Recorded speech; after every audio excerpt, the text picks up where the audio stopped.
앤서니 라빈스 무한능력 조금 전 거하고 연결해서 합니다. 부정적인 자극체 다루기, 자극체 해체하기 두 번째입니다. 결혼과 가정 심리 카운셀러로 세계적으로 유명한 버지니아 세티어는 카운셀링 중에 항상 자극 심기를 활용했다. 그 결과는 대단했다. 밴들러와 그린더는 그녀를 본받기 위해서 그녀와 전통적인 가정 심리 치료사와의 기법 차이를 살펴보았다. 부부가 치료를 받으러 오면 많은 치료사는 근본적인 문제가 서로 상대에 대해 가진 억압된 감정과 분노에 있다고 생각한다. 그래서 상대에 대한 감정 또는 화가 난 것을 모두 서로에게 이야기하도록 돕는다. 서로에게 화가 난 것에 대해 이야기하기 시작할 때 대부분 무슨 일이 생기는지 상상할 수 있을 것이다. 심리치료사가 화에 대한 메시지를 강하게 전달하도록 북돋울수록 그들은 서로 얼굴과 연관시켜 더욱더 강하고 부정적인 자극체를 만드는 것이다. 부정적인 감정을 오랫동안 마음속에 간직하고 있었다면 그렇게 밖으로 표현하는 것이 확실히 도움이 되리라고 생각한다. 물론 부부관계에서 성공적인 결혼 생활을 위해 진실을 말할 필요가 있다. 그러나 이 과정이 만들어낼 수 있는 부정적인 자극체 효과 때문에 기존의 방식에 대해서는 의문이 생긴다. 내 말은 그게 아니고 하면서 시작되는 언쟁을 겪어본 적이 있을 것이다. 얘기를 많이 하면 할수록 그것은 상승작용을 일으킨다. 상대방이 언제 그의 진짜 느낌을 알게 될까? 사랑하는 사람에게 우리의 느낌을 알려주기 전에 부정적인 상태에 있는 우리 자신의 문제부터 풀어야 한다. 버지니아 세티어는 서로에게 소리 지르는 것 대신 처음 사랑에 빠졌던 때처럼 서로 바라보게 한다. 그녀는 처음 사랑에 빠졌을 때 했던 것처럼 서로에게 얘기하라고 요구한다. 그리고 치료 시간 내내 긍정적인 자극제를 쌓아서 서로 얼굴을 쳐다보면 아주 좋은 느낌이 들도록 한다. 이 상태에서 명확한 대화를 통해 다른 사람의 느낌을 해치지 않고 문제를 해결할 수 있도록 한다. 서로 매우 아끼고 섬세하게 대하게 하여 사실상 새로운 패턴, 앞으로 발생할 수 있는 문제를 해결할 수 있는 새로운 방법을 찾게 하는 것이다. 여러분에게 부정적인 자극체를 다룰 수 있는 또 하나의 강력한 도구를 소개한다. 먼저 긍정적이고 강력한 자원이 되는 자극체를 만들자. 부정적인 것보다는 긍정적인 것으로 시작하는 것이 언제나 최선이다. 그렇게 하면 다루기 벅찰 정도로 부정적이 될 때 빠르고 쉽게 그 상태를 빠져나올 수 있도록 돕는 도구를 갖게 될 것이다. 삶에서 겪었던 가장 강력하고 긍정적인 경험 하나를 생각해보자. 그 경험과 느낌을 오른손에 놓는다. 지금 그 기분을 느끼고 있다고 상상하라. 그것을 오른손에 가진 것처럼 느껴보라. 지금까지 했던 일 중에서 가장 자부심을 느꼈던 때를 생각해보라. 그 경험과 느낌을 마찬가지로 오른손에 놓는다. 강렬하고 긍정적이고 사랑이 가득한 느낌이 들었던 때를 생각해보고 그것도 오른손 위에 놓고 어떤 느낌인지 느껴보라.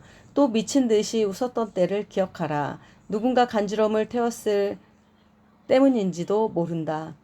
그 경험도 마찬가지로 오른손에 놓아라. 이런 모든 사랑스럽고 자원감이 풍부하고 긍정적이고 강렬한 느낌을 어떻게 느끼는지 살펴보라.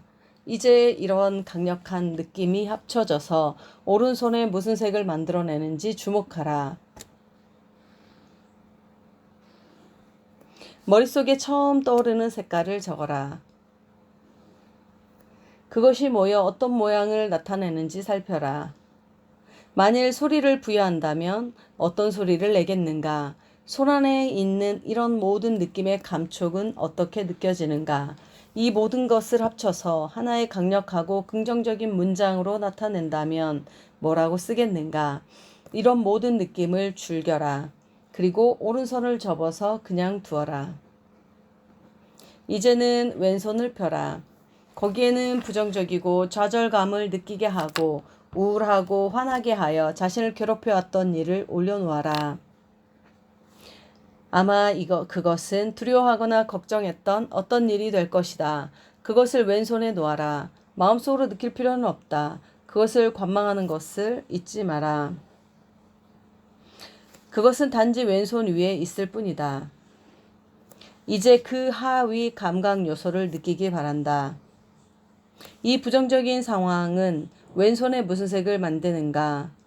색깔을 보지 못하거나 어떤 느낌도 없다면 아는 것처럼 해보라.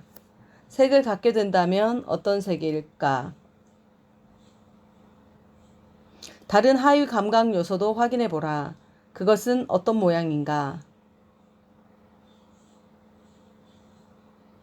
가벼운가 아니면 무거운가? 감촉은 어떤가? 어떤 소리를 만들어내는가? 만일 그것을 한 문장으로 말한다면 무엇이겠는가? 어떤 소리를 내겠는가? 그 소리의 감촉은 어떤가? 자, 이제 이른바 자극체 해체라는 것을 해보자. 이것은 마음에서 우러나오는 자연스러운 느낌으로 할 수 있다.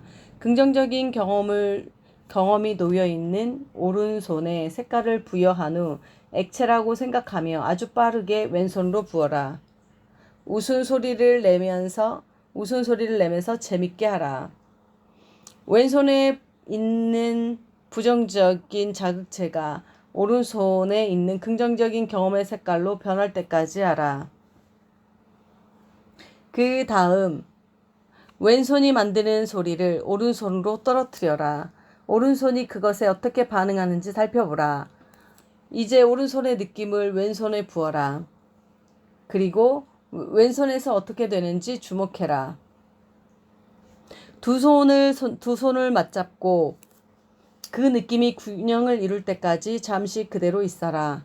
이제 오른손과 왼손의 색깔이 같게 해라. 느낌도 같아져야 한다. 이 과정을 다 하고 나서 왼손에 있는 경험에 대해 어떻게 느끼는지 살펴보라. 우리를 괴롭히던 힘은 모두 다 빼앗겨 버렸을 가능성이 크다. 만일 그렇지 않다면 다시 실습해보라. 하위 감각 요소와 더 활발하게 노는 느낌으로 해보라. 한두 번 하고 나면 거의 모든 사람이 그동안 강하고 부정적인 자극체로 작용해 왔던 것에 힘을 완전히 제거할 수 있게 된다.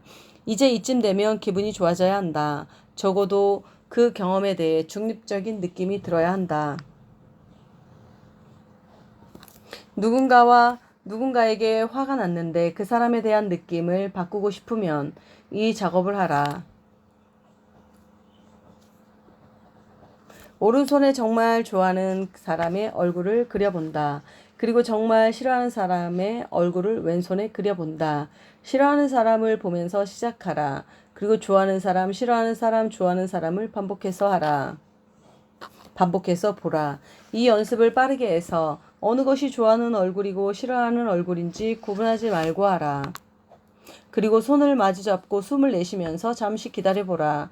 이제 싫어하는 사람을 생각해보라. 지금쯤이면 그 사람이 좋아져야 한다. 아니면 적어도 그 사람에 대해서 나쁜 감정이 들지 않아야 한다. 이 실습의 장점은 순간적으로 이루어질 수 있다는 점이다. 그리고 거의 모든 것에 대한 우리의 느낌을 바꿀 수 있다는 것이다. 나는 최근에 세미나에서 이 3분짜리 실습을 많은 사람들과 함께 했다. 한 여자는 오른손에 그녀가 정말 좋아하는 여자를 올려놓고 왼손에는 그녀가 10년 동안 말도 하지 않았던 아버지의 얼굴을 올려놓았다. 그리고 위에서 한 방법으로 그녀는 아버지에 대한 부정적인 느낌을 중화시킬 수 있었다. 그날 밤 그녀는 아버지에게 전화했다. 그들은 그날 새벽 4시까지 통화를 했고 다시 새로운 부녀 관계를 이어나갈 수 있게 되었다.